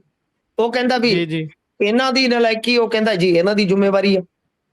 ਸੋ ਸਾਨੂੰ ਨਹੀਂ ਪਤਾ, ਇਹ ਤੇ ਆਪਸ ਚ ਨਿਬੜ ਲੈਣ। ਪਰ ਉਹ ਜਿਹੜੇ ਗੁੰਡੇ ਆਏ ਨੇ, ਮੈਂ ਕੋਈ ਤਸਦੀਕ ਨਹੀਂ ਕਰਦਾ ਕੌਣ ਆ, ਕਿਉਂਕਿ ਇਹਨਾਂ ਦੇ ਸਮਰਥਕ ਕਹਿ ਦਿੰਦੇ ਨਹੀਂ ਨਹੀਂ ਜੀ ਉਹ ਸਾਡੇ ਨਹੀਂ, ਉਹ ਭਾਜਪਾ ਵਾਲਿਆਂ ਦੇ ਆਪਦੇ ਸੀ। ਉਹ ਚਲੋ ਤੁਸੀਂ ਨਿਰਣਾ ਕਰੋ। ਪਰ ਉਹਨਾਂ ਗੁੰਡਿਆਂ ਨੇ ਜਿਸ ਤਰ੍ਹਾਂ ਬਈ ਭਾਰਤੀ ਜਨਤਾ ਪਾਰਟੀ ਦੇ ਦਫ਼ਤਰਾਂ ਚ ਵੜ ਕੇ ਕੀਤਾ, ਤਰਨਤਾਰਨ ਚ ਦੇਖ ਲਓ, ਉੱਥੇ ਤੇ ਫਾਇਰਿੰਗ ਹੋ ਗਈ। ਇਸ ਤੋਂ ਇਲਾਵਾ ਜੇ ਤੁਸੀਂ ਵੇਖੋਗੇ ਬਟਾਲਾ ਚ ਭੰਨ ਤੋੜ, ਜ਼ੀਰਕਪੁਰ ਚ ਭੰਨ ਤੋੜ, ਤੁਹਾਡੇ ਬਲਾਚੌਰ ਕਿੰਨਾ ਰੌਲਾ ਪਿਆ। ਇਹ ਸਾਰਾ ਕੁਝ ਕੀ ਹੈ? ਇਹ ਉਹੀ ਹੈ ਨਾ ਜੋ ਬੰਗਾਲ ਚ ਤੁਸੀਂ ਸੁਣਦੇ ਹੋ, ਦਫ਼ਤਰਾਂ ਚ ਵੜਨਾ, ਦਫ਼ਤਰਾਂ ਚ ਭੰਨ ਤੋੜ ਕਰਨੀ, ਤੇ ਭਾਜਪਾ ਵਾਲਿਆਂ ਤੇ ਸਿਆਹੀ ਸੁੱਟ ਦੇਣੀ, ਆਹ ਕਰ ਦੇਣਾ, ਵਾਹ ਕਰ ਦੇਣਾ। ਹੌਲੀ ਹੌਲੀ ਹੌਲੀ ਹੌਲੀ ਇਹੀ ਜਿਹੜੇ ਕਲੈਸ਼ ਹੋ ਰਹੇ ਨੇ ਉਹ ਜ਼ਿਆਦਾ ਭਿਆਨਕ ਹੋ ਜਾਣਗੇ ਗੁਰਪ੍ਰੀਤ, ਤਾਂ ਬੰਗਾਲ ਆਪੇ ਬਣ ਗਿਆ। ਫਿਰ ਜਦੋਂ ਕੱਲ ਨੂੰ ਮੰਨ ਲਓ ਖੁਦਾ ਨਾ ਖਾਸਤਾ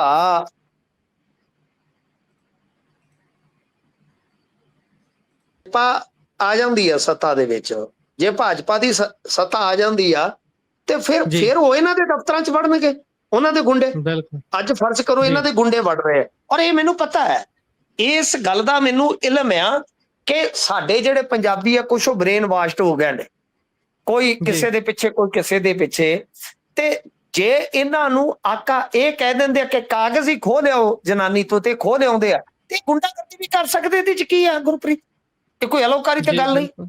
ਪਰ ਰਵਨੀਤ ਬਿੱਟੂ ਤੇ ਹੁਣ ਆਪਦਾ ਪੱਤਰ ਮਾਰੇ ਆ ਵੀ ਜੀ ਇੱਥੇ ਗੁੰਡਾ ਰਾਜ ਚੱਲ ਰਿਹਾ, ਫਲਾਣਾ ਚੱਲ ਰਿਹਾ। ਭਾਈ ਤੁਹਾਡੇ ਉੱਥੇ ਉਹਨਾਂ ਸਟੇਟਾਂ ਚ ਕੀ ਚੱਲ ਰਿਹਾ ਪਤਾ ਹੀ ਆ ਤੁਹਾਨੂੰ, ਕਿਹੜਾ ਰਾਮ ਰਾਜ ਚੱਲਦਾ?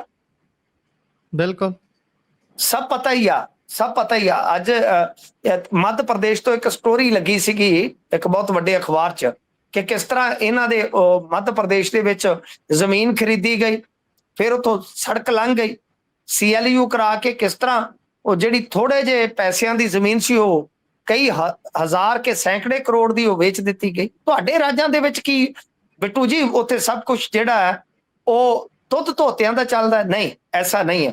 ਪਰ ਜੋ ਇਹਨਾਂ ਨੇ ਕੀਤਾ ਹੈ, ਝਾੜੂ ਵਾਲਿਆਂ ਨੇ, ਜੋ ਇਹਨਾਂ ਨੇ ਮੌਕਾ ਦਿੱਤਾ ਤੁਹਾਨੂੰ, ਮੇਰੀ ਅੱਜ ਨਾ ਐਸੇ ਸਿਲਸਿਲੇ ਚ ਜਿਹੜੇ ਆ ਬੰਦੇ ਫੜੇ ਆ ਇਹਨਾਂ ਦੇ, ਇਹ ਜਦੋਂ ਮੈਂ ਭਾਜਪਾ ਵਾਲੇ ਨਾਲ ਗੱਲ ਕਰ ਰਿਹਾ ਸੀਗਾ ਵਰਜ਼ਨ ਲੈਣ ਵਾਸਤੇ, ਤਾਂ ਭਾਜਪਾ ਦੇ ਇੱਕ ਟੌਪ ਦੇ ਲੀਡਰ ਨਾਲ ਮੇਰੀ ਗੱਲ ਹੋਈ ਗੁਰਪ੍ਰੀਤ ਜੀ, ਮਾਈਕ ਤੇ। ਬਾਈ ਗੋਡ ਮੈਂ ਕਦੇ ਕਿਹਾ ਨਹੀਂ, ਮੈਂ ਜੇ ਕਹਾਂ ਤਾਂ ਤੁਸੀਂ ਸੱਚ ਜਾਣਿਓ, ਇੰਨਾ ਖੁਸ਼ ਸੀ ਰੈਗੂਲਰ ਕਾਲ ਤੇ ਖੁੱਲ ਕੇ, ਫਰੈਂਕਲੀ। ਉਹ ਕਹਿ ਰਿਹਾ ਸੀ ਸਾਨੂੰ ਤੇ ਆਪ ਮਾਨ ਸਾਹਿਬ ਦੇ ਬਰਾਬਰ ਕੋਈ ਧੰਨਵਾਦ ਯਾਤਰਾ ਕੱਢਣੀ ਚਾਹੀਦੀ, ਜੋ ਅਸੀਂ 50 ਸਾਲਾਂ ਚ ਨਹੀਂ ਸੀ ਕਰ ਸਕੇ, ਉਹ ਇਹਨਾਂ ਨੇ 5 ਸਾਲਾਂ ਚ ਸਾਨੂੰ ਕਰਕੇ ਦਿੱਤਾ। ਇਹ ਮੈਂ ਆਪਦੇ ਈਮਾਨ ਨਾਲ ਕਹਿ ਰਿਹਾ। ਕਿਸੇ ਟਾਈਮ ਜੇ ਉਹ ਲੀਡਰ ਕਦੇ ਯੈਸ ਕਰੇਗਾ ਤਾਂ ਮੈਂ ਨਾਂ ਵੀ ਤੁਹਾਨੂੰ ਦੱਸਾਂਗਾ ਉਹਦਾ ਜੀ। ਉਸਨੇ ਕਿਹਾ ਕੋਈ ਨਾ ਖੁਸ਼ ਸੀ, ਉਹ ਕਹਿੰਦਾ ਕਿ ਯਾਰ ਖਤਰਾ ਹੀ ਆ ਨਹੀਂ ਸਾਨੂੰ ਕੋਈ, ਸਾਨੂੰ ਤਾਂ ਘਿਓ ਵਾਂਗੂ ਲੱਗੇ ਆ। ਉਹ ਕਹਿੰਦੇ, ਮੈਂ ਕਿਹਾ ਜੀ ਇਹ ਤਾਂ ਤੁਹਾਨੂੰ ਟੁੱਟ ਟੁੱਟ ਕੇ ਪੈਂਦੇ ਆ ਤੇ ਤੁਸੀਂ ਐ ਕਹਿ ਰਹੇ ਹੋ ਧੰਨਵਾਦੀ। ਉਹ ਕਹਿੰਦੇ ਵੀ ਭੁੱਖਾ ਬਟੇਰਾ ਜ਼ਿਆਦਾ ਲੜਦਾ ਹੁੰਦਾ ਜੀ। ਉਹ ਤੇ ਇੰਨਾ ਖੁਸ਼ ਸੀ, ਉਹ ਕਹਿੰਦੇ ਸਾਡੀ RSS ਸ਼ਾਇਦ 50 ਸਾਲ ਚ ਨਾ ਕਰ ਪਾਉਂਦੀ, ਇਹਨਾਂ ਨੇ ਸਾਨੂੰ ਪੰਜਾਬ ਚ 5 ਸਾਲਾਂ ਚ ਕਰਕੇ ਦਿੱਤਾ। ਤੁਸੀਂ ਇੱਕ ਲੀਡਰ ਦੇ ਮੂੰਹੋਂ ਇਹ ਗੱਲ ਸੁਣ ਕੇ ਹੈਰਾਨ ਹੋ ਗਏ ਕਿ ਨਹੀਂ? ਰੈਗੂਲਰ ਕਾਲ ਤੇ, ਕਿਉਂਕਿ ਮੈਂ ਕਾਲ ਰਿਕਾਰਡਿੰਗ ਕਰਦਾ ਨਹੀਂ ਕਿਸੇ ਦੀ ਇਜਾਜ਼ਤ ਤੋਂ ਬਗੈਰ, ਨਹੀਂ ਤਾਂ ਮੈਂ ਤੁਹਾਨੂੰ ਰਿਕਾਰਡਿੰਗ ਆਫ ਦੀ ਰਿਕਾਰਡ ਜ਼ਰੂਰ ਸੁਣਾਉਂਦਾ, ਦਿਲਚਸਪ ਸੀ ਉਹ। ਤਾਂ ਕਹਿਣ ਦਾ ਭਾਵ ਇਹ ਆ ਕਿ ਇਹਨਾਂ ਨੇ ਉਹ ਕੀਤਾ ਜਿਹੜਾ ਉਹ ਨਹੀਂ ਸੀ ਕਰ ਸਕਦੇ, ਅੱਜ ਲੜਾਈ ਦੇ ਵਿੱਚ ਲੈ ਆਏ। ਤੁਸੀਂ ਦੇਖੋ ਨਾ ਹੁਣ ਗੁਰਪ੍ਰੀਤ 26 ਤਰੀਕ ਨੂੰ ਤੇ ਸ਼ਹਿਰਾਂ ਦੀਆਂ ਵੋਟਾਂ ਨੇ ਜੀ, ਤੇ ਉਹ ਤੋਂ ਪਹਿਲਾਂ ਕੀ ਬਣ ਰਿਹਾ? ਕੀ ਬਣ ਰਿਹਾ? ਕਾਂਗਰਸ ਨੂੰ ਪਾਸੇ ਕੀਤਾ ਜਾ ਰਿਹਾ, ਹਾਸ਼ੀਏ ਤੇ, ਜਿਹੜੀ ਕਿ ਲੋਕਲ ਬਾਡੀਜ਼ ਦੀ ਤਾਕਤ ਹੁੰਦੀ ਸੀ ਜੀ। ਬੜੀ ਦਿਲਚਸਪ ਕਹਾਣੀ ਹੋਈ ਪਈ ਆ ਗੁਰਪ੍ਰੀਤ। ਬਿਲਕੁਲ ਬਿਲਕੁਲ, ਇੱਕ ਤਰੀਕੇ ਦੀ ਗਰਾਊਂਡ ਤਿਆਰ ਕਰਕੇ ਦਿੱਤੀ ਜਾ ਰਹੀ ਹੈ ਪੂਰੀ, ਵੀ ਆਓ ਭਾਈ ਮੈਦਾਨ ਦੇ ਵਿੱਚ ਖੁੱਲਾ ਖੇਡੋ, ਤੇ ਉਹੀ ਕੁਝ ਹੋ ਵੀ ਰਿਹਾ। ਖੈਰ ਅੱਗੇ ਵਧੀਏ। ਉਹ ਵਧੀਆ ਹੈ ਨਾ, ਜਿਸ ਗਰਾਊਂਡ 'ਚ ਉਹ ਆ ਕੇ ਖੇਡਣਗੇ, ਮੁੜ ਕੇ ਇਹ ਉਹਨਾਂ ਦੀ ਜਰਸੀ ਪਾ ਕੇ ਉਹਨਾਂ ਦੇ ਨਾਲ ਹੀ ਹੋ ਜਾਣਗੇ ਉਸ ਟੀਮ 'ਚ ਜੀ। ਬਿਲਕੁਲ, ਆਪਣੇ ਵਾਲੇ ਪਾਸੇ ਹੀ ਸੈਲਫ ਗੋਲ ਜਿਹਨੂੰ ਕਹਿੰਦੇ ਨੇ ਉਹ ਕਰਨਾ ਸ਼ੁਰੂ ਕਰ ਦੇਣਗੇ। ਵੈਸੇ ਵੀ ਕਰ ਹੀ ਰਹੇ ਨੇ। ਬੰਗਾਲ ਵਾਲੀ ਗੱਲ ਤੁਸੀਂ ਕੀਤੀ ਸੀ, ਵੀ ਬੰਗਾਲ 'ਚ ਵੀ ਤਾਂ ਅਸੀਂ ਦੇਖ ਹੀ ਰਹੇ ਨਾ, ਹੁਣ TMC ਦੇ ਦਫ਼ਤਰ ਟੁੱਟਦੇ ਹੋਏ, ਕਾਮਰੇਡਾਂ ਦੇ ਦਫ਼ਤਰ ਟੁੱਟਦੇ ਹੋਏ, ਲੈਨਨ ਦੇ ਬੁੱਤ ਨੂੰ ਪਾਉਂਦੇ ਹੋਏ। ਇਹੀ ਕੁਝ ਫਿਰ ਤਿਆਰ ਰਹੀਏ, ਇਹ ਚੀਜ਼ਾਂ ਦੇ ਲਈ ਹੋਣਗੀਆਂ ਆਉਣ ਵਾਲੇ ਦਿਨਾਂ ਦੇ ਵਿੱਚ, ਇਹੀ ਦੇਖਾਂਗੇ ਫਿਰ ਅਸੀਂ। ਤੁਸੀਂ ਦੇਖਣਾ ਇਹ ਮੇਰੀ ਗੱਲ ਨੋਟ ਕਰ ਲੈਣਾ, ਜੀ ਤੁਹਾਡਾ ਸਿੱਖ ਬਿਲਕੁਲ। ਮੁੱਖ ਮੰਤਰੀ ਵੀ ਕਦੇ ਨਹੀਂ ਬਣੇਗਾ ਮੁੜ ਕੇ, ਹੌਲੀ ਜੀ ਹੌਲੀ ਖਤਮ ਕਰ ਦਿੱਤਾ ਜਾਏਗਾ। ਔਰ ਤੁਹਾਡੇ ਖੇਤਰੀ ਦਲ ਵੀ ਨਹੀਂ ਬਚਣਗੇ, ਮੇਰੀ ਗੱਲ ਨੋਟ ਕਰ ਲਓ। ਤੁਹਾਡੀ ਹੂੰ ਖੇਤਰੀ ਪੋਲਿਟਿਕਸ ਵੀ ਖਤਮ ਹੋਏਗੀ ਤੇ ਪੰਜਾਬ ਖੇਤਰ ਨੂੰ ਰਿਪਰੈਜ਼ੈਂਟ ਕਰਦਾ ਹਮੇਸ਼ਾ ਪੱਗ ਦਸਤਾਰਧਾਰੀ ਸਾਡੇ ਆਪਣਾ, ਉਹ ਵੀ ਚਲੋ ਆਪਾਂ ਧਰਮ ਨਿਰਪੱਖ ਸੋਚ ਨਾਲ ਦੇਖ ਲਈਏ, ਸਾਡਾ ਹਮੇਸ਼ਾ ਇੱਕ ਜੀ ਦਸਤਾਰਧਾਰੀ ਚੀਫ ਮਿਨਿਸਟਰ ਰਹਿੰਦਾ ਹੈ। ਸਾਨੂੰ ਜੀ ਕੋਈ ਪ੍ਰੋਬਲਮ ਨਹੀਂ, ਕੱਲ ਨੂੰ ਸਾਡਾ ਹਿੰਦੂ ਪੰਜਾਬੀ ਭਰਾ ਵੀ ਆ ਜਾਏਗਾ, ਸਾਨੂੰ ਕੋਈ ਦਿੱਕਤ ਨਹੀਂ, ਪਰ ਆਪਾਂ ਆਮ ਇਹਨੇ ਉਹ ਦਸਤਾਰਧਾਰੀ ਹੁੰਦੇ ਆ। ਤਾਂ ਬਿਲਕੁਲ। ਮਤਲਬ ਉਹ ਮੈਨੂੰ ਲੱਗਦਾ ਕਿ ਉਹ ਜਿਹੜਾ ਸਾਡਾ ਇੱਕ ਟ੍ਰੈਂਡ ਚੱਲਿਆ ਆ ਰਿਹਾ ਆਜ਼ਾਦੀ ਤੋਂ ਬਾਅਦ ਤੱਕ ਦਾ, ਜੇ ਆਪਾਂ ਦੇਖੀਏ ਹੁਣ ਤੱਕ, ਤਾਂ ਉਹ ਹੌਲੀ ਹੌਲੀ ਜਿਵੇਂ ਉਹ ਸੱਚਰ ਇੱਕ ਵਾਰੀ ਆਏ, ਉਹਨਾਂ ਤੋਂ ਬਾਅਦ ਜਦੋਂ ਪੰਜਾਬ ਪੈਪਸੂ ਖਤਮ ਹੋਇਆ, ਪੰਜਾਬ ਦਾ ਇਲੈਕਸ਼ਨ ਹੋਇਆ, ਪ੍ਰਤਾਪ ਸਿੰਘ ਕੈਰੋਂ ਤੋਂ ਲੈ ਕੇ ਹੁਣ ਤੱਕ, ਉਹ ਚੀਜ਼ ਜਿਹੜੀ ਹੈ ਉਹ ਨਾ ਤਾਂ ਆਉਣ ਵਾਲੇ ਸਮੇਂ ਦੇ ਵਿੱਚ ਫਿਰ ਉਹ ਬਚੇਗੀ, ਨਾ ਤੁਹਾਡੀ ਖੇਤਰੀ ਰਾਜਨੀਤੀ ਬਚੇਗੀ। ਮੇਰੇ ਤੋਂ ਲਿਖ ਕੇ ਰੱਖ ਲਓ, ਪ੍ਰਕਾਸ਼ ਸਿੰਘ ਬਾਦਲ ਜਾਂ ਸੁਖਬੀਰ ਸਿੰਘ ਬਾਦਲ ਦੀ ਗੱਲ ਛੱਡ ਦਿਓ, ਉਹ ਸਾਰੀਆਂ ਰੀਜਨਲ ਫੋਰਸਸ ਨੂੰ ਖਾ ਜਾਏਗੀ। ਜੀ ਹਰ ਉਹ ਚੀਜ਼ ਜਿਸ ਤੇ ਤੁਸੀਂ ਮਾਣ ਕਰਦੇ ਹੋ, ਸਭ ਤੋਂ ਪਹਿਲਾਂ ਉਸ ਨੂੰ ਖਤਮ ਕੀਤਾ ਜਾਊਗਾ। ਦੇਖਦੇ ਹਾਂ ਆਉਣ ਵਾਲੇ ਦਿਨਾਂ ਦੇ ਵਿੱਚ, ਅਸੀਂ ਤਾਂ ਖੈਰ ਸੁੱਖ ਹੀ ਮੰਗਦੇ ਹਾਂ। ਖੈਰ ਉਧਰ ਕ੍ਰਿਕਟਰ ਤੇ MP ਹਰਭਜਨ ਸਿੰਘ ਹੁਣਾਂ ਦੀ ਗੱਲ ਕਰਦੇ ਹਾਂ। ਸੁਰੱਖਿਆ ਦੇ ਮਾਮਲੇ ਦੇ ਵਿੱਚ ਉਹਨਾਂ ਨੇ ਅਦਾਲਤ ਦਾ ਰੁਖ ਕੀਤਾ ਸੀ, ਜਵਾਬ ਤਲਬੀ ਹੋਈ ਹੈ। ਦੇਖੋ ਅਦਾਲਤ ਨੇ ਨੋਟਿਸ ਕਰ ਦਿੱਤਾ ਪੰਜਾਬ ਸਰਕਾਰ ਨੂੰ, ਪੰਜਾਬ ਸਰਕਾਰ ਹੁਣ ਜਵਾਬ ਦੇਵੇਗੀ ਇਹਦੇ ਵਿੱਚ। ਤਾਂ ਕੱਲ ਅਸਲ ਦੇ ਵਿੱਚ ਇਹ ਆ ਕਿ ਹਰਭਜਨ ਸਿੰਘ ਦੇ ਮਾਮਲੇ ਦੇ ਵਿੱਚ ਹੁਣ ਨਹੀਂ, ਸੌਰੀ 3 ਹਫ਼ਤਿਆਂ ਦਾ ਸਮਾਂ ਦਿੱਤਾ ਗਿਆ ਤੇ ਨਾਲ ਕਿਹਾ ਗਿਆ ਕਿ ਤੁਸੀਂ ਜਿਹੜੀ ਸੁਰੱਖਿਆ ਦਿੰਦੇ ਹੋ ਉਹਦੇ ਜਿਹੜੇ ਮਾਪਦੰਡ ਨੇ, ਪੈਰਾਮੀਟਰਸ ਨੇ, ਉਹ ਜ਼ਰਾ ਦੱਸੋ। 2 ਪੁਆਇੰਟ ਇਸ ਸੁਣਵਾਈ ਦੇ ਜਿਹੜੇ ਆ ਉਹ ਕੱਢੇ ਜਾ ਸਕਦੇ ਆ ਕਿ ਹਰਭਜਨ ਸਿੰਘ ਜਦੋਂ ਉਧਰ ਗਏ, 10 ਪੁਲਿਸ ਕਰਮਚਾਰੀ ਸੀ ਜਿਹੜੇ ਉਹ ਤੁਰੰਤ ਬੁਲਾ ਲਏ, ਇਹਨਾਂ ਦੀ ਕੰਧ ਤੇ ਗਦਾਰ ਲਿਖੇ। ਫਿਰ ਉਸ ਤੋਂ ਬਾਅਦ ਇਹ ਹਾਈ ਕੋਰਟ ਜਾਂਦੇ ਆ, ਤਾਂ ਹਾਈ ਕੋਰਟ ਨੇ ਹੁਣ CRPF ਦੀ ਜਿੱਥੇ ਕਹਿ ਲਓ ਕਿ ਕੇਂਦਰ ਸਰਕਾਰ ਨੇ ਤੁਰੰਤ ਦੇ ਦਿੱਤੀ ਸੁਰੱਖਿਆ, ਤਾਂ ਹਰਭਜਨ ਸਿੰਘ ਨੇ ਹਾਈ ਕੋਰਟ ਦੇ ਵਿੱਚ ਜਿਹੜੀ ਵਿਡਰੋਲ ਸੀਗੀ ਉਹਦੇ ਖਿਲਾਫ ਪਟੀਸ਼ਨ ਪਾ ਦਿੱਤੀ। ਤਾਂ ਹੁਣ ਦੂਜੇ ਪਾਸੇ ਜੇ ਆਪਾਂ ਵੇਖੀਏ ਤਾਂ ਇਹ ਮੰਗਿਆ ਗਿਆ ਕਿ ਤੁਹਾਡੇ ਕੋਲ ਨਿਯਮਾਵਲੀ ਕੀ ਹੈ ਕਿਸੇ ਨੂੰ ਸਿਕਿਉਰਿਟੀ ਦੇਣ ਜਾਂ ਹਟੋ। ਇਹ ਦਿਲਚਸਪ ਹੈ। ਅੱਗੇ ਵੀ ਇਹਨਾਂ ਤੋਂ ਇਸ ਤਰ੍ਹਾਂ ਮੰਗ ਕੀਤੀ ਗਈ ਸੀ, ਇਹਨਾਂ ਨੇ ਫਿਰ ਖਰੜਾ ਵੀ ਪੇਸ਼ ਕੀਤਾ ਸੀਗਾ ਨਿਯਮਾਵਲੀ ਦਾ ਕਿ ਅਸੀਂ ਸਿਕਿਉਰਿਟੀ ਜੇ ਨਿੱਜੀ ਹੱਥਾਂ ਚ ਦੇਵਾਂਗੇ ਤੇ ਅਸੀਂ ਆਹ ਕੁਛ ਕਰਾਂਗੇ। ਤਾਂ ਦਿਲਚਸਪ ਹੈ, ਮੇਰੇ ਖਿਆਲ ਦੇ ਨਾਲ ਹਰਭਜਨ ਸਿੰਘ ਨੂੰ ਸਿਕਿਉਰਿਟੀ ਦਿੱਤੀ ਵੀ ਇਹਨਾਂ ਨੇ ਬੜੀ ਠੋਕ ਵਜਾ ਕੇ ਸੀ ਤੇ ਠੋਕ ਵਜਾ ਕੇ ਵਾਪਸ ਲਈ ਆ। ਤਾਂ ਹੁਣ ਸਾਰਿਆਂ ਦੀ ਗੱਲ ਹੋਏਗੀ ਕਿ ਤੁਹਾਡਾ ਜਿਹੜਾ ਸਿਕਿਉਰਿਟੀ ਦੇਣ ਤੇ ਲੈਣ ਦਾ ਪ੍ਰੋਸੀਜਰ ਕੀ ਆ, ਇਹ ਕਾਫੀ ਰੌਚਕ ਹੋ ਜਾਏਗਾ। ਕਾਫੀ ਕੁਝ ਆਪਾਂ ਨੂੰ ਪਤਾ ਲੱਗਣਾ ਸ਼ੁਰੂ ਹੋ ਜਾਏਗਾ ਕਿ ਕਿੰਨੀ ਸਿਕਿਉਰਿਟੀ ਕਿੱਥੇ ਲੱਗੀ ਆ, ਕਿਉਂਕਿ ਇਹਦੇ ਵਿੱਚ ਵੀ ਹੇਰ ਫੇਰ ਹੈ। ਗਿਣਤੀ ਦੱਸ ਦਿੰਦੇ ਆ 4000 5000, ਪਰ ਕੁਝ ਪੁਲਿਸ ਦੇ ਵਿੱਚੋਂ ਹੀ ਸਾਨੂੰ ਸੋਰਸਸ ਦੱਸਦੇ ਆ ਕਿ ਉਸ ਅੰਕੜੇ 'ਚ ਵੀ ਕਿਤੇ ਨਾ ਕਿਤੇ ਕਹਿ ਲਓ ਕਿ ਰੋਲ ਗੋਲਾ ਹੈਗਾ। ਤਾਂ ਕੀ ਹੁਣ ਇਹ ਸਾਰਾ ਕੁਝ ਰਿਕਾਰਡ ਤੇ ਆਏਗਾ? ਦੇਖਣਯੋਗ ਗੱਲ ਇਹ ਹੋਣੀ ਹੈ। ਜੀ ਬਿਲਕੁਲ ਬਿਲਕੁਲ, ਸਿਕਿਉਰਿਟੀ ਦੀ ਵੀ ਕਮਾਲ ਦੀ ਗੱਲ ਹੈ ਵੀ ਇਹ ਸੁਰੱਖਿਆ ਤੁਹਾਡੀ ਕਿੰਨੀ ਪੁਖਤਾ ਹੈ ਜਾਂ ਤੁਹਾਨੂੰ ਖਤਰਾ ਕਿੰਨਾ ਹੈ, ਉਸ ਨੂੰ ਦੇਖ ਕੇ ਘੱਟ ਤੇ ਤੁਸੀਂ ਕੇਸ ਪਾਲੇ 'ਚ ਖੜੇ ਹੋ, ਇਸ ਨੂੰ ਦੇਖ ਕੇ ਵੱਧ ਦਿੱਤੀ ਤੇ ਖੋਈ ਜਾਂਦੀ ਹੈ।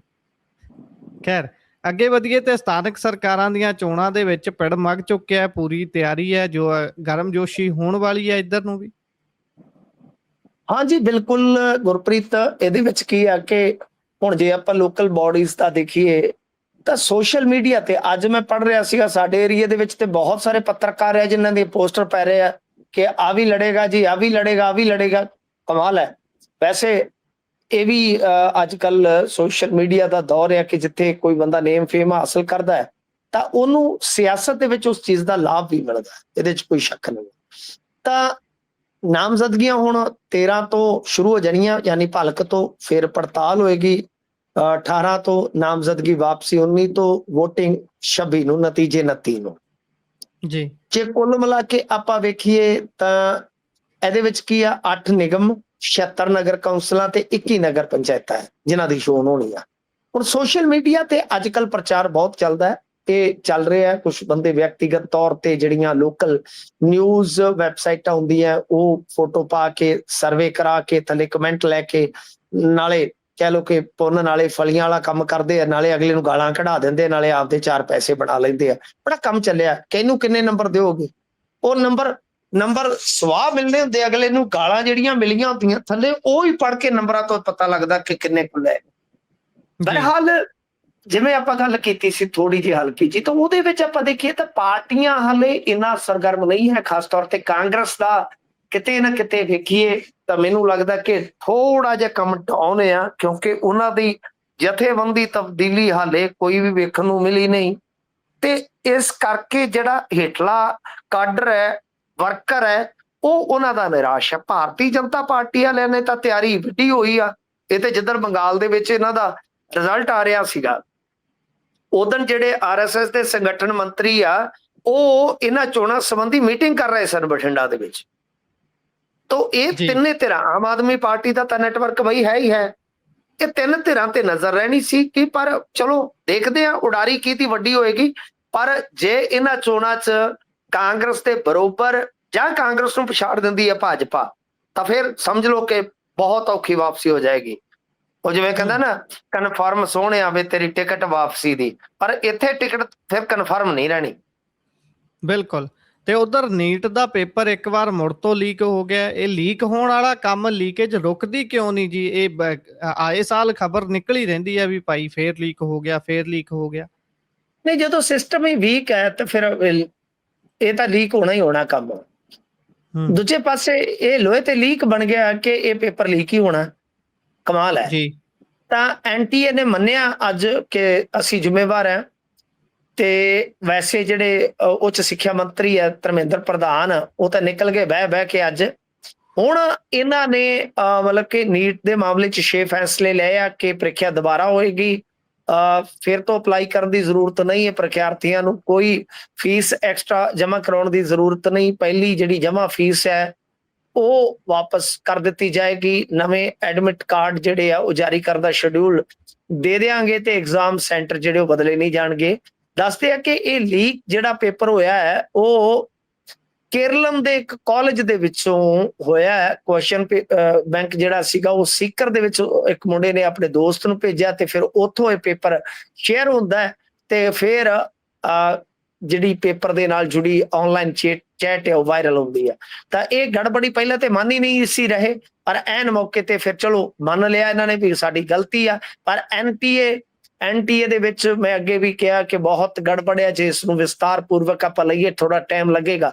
ਤਾਂ ਇਹ ਇਹਨਾਂ ਦੇ ਦੌਰ ਦੇ ਵਿੱਚ ਹੀ ਇਹਦੇ 'ਚ ਬਦਲਾਅ ਹੋਏ। ਇਹਨਾਂ ਦੇ ਆਪਣੇ ਹੀ ਬੰਦੇ ਬੈਠੇ ਆ, ਇਹ ਕਿਉਂ ਵਾਰ-ਵਾਰ ਇਸ ਤਰ੍ਹਾਂ ਕਰ ਰਹੇ ਆ ਪਤਾ ਨਹੀਂ। ਅਰਵਿੰਦ ਕੇਜਰੀਵਾਲ, ਰਾਹੁਲ ਗਾਂਧੀ, ਅਸ਼ੋਕ ਗਹਿਲੋਤ, ਫਿਰ ਇਸ ਤੋਂ ਇਲਾਵਾ ਤੁਸੀਂ ਵੇਖੋਗੇ Nitin Kukreja, federation of India medical association, ਸਭ ਨੇ ਇਹਦੇ ਤੇ ਰਿਐਕਟ ਕੀਤਾ। ਪੂਰੇ ਦੇਸ਼ ਦੇ ਵਿੱਚ ਹੜਕੰਪ ਮਚਿਆ ਪਿਆ ਕਿ ਮੋਦੀ ਸਾਹਿਬ ਕਹਿ ਦਿੰਦੇ ਆ ਵੀ ਬੰਦ ਕਰ ਦਿਓ, ਆ ਵੀ ਬੰਦ ਕਰ ਦਿਓ, ਆ ਵੀ ਬੰਦ ਕਰ ਦਿਓ, ਤੇ ਖੁਦ ਤੋਂ ਪੇਪਰ ਲੀਕੇਜ ਬੰਦ ਨਹੀਂ ਹੋ ਰਹੀ ਜੀ। ਬਿਲਕੁਲ।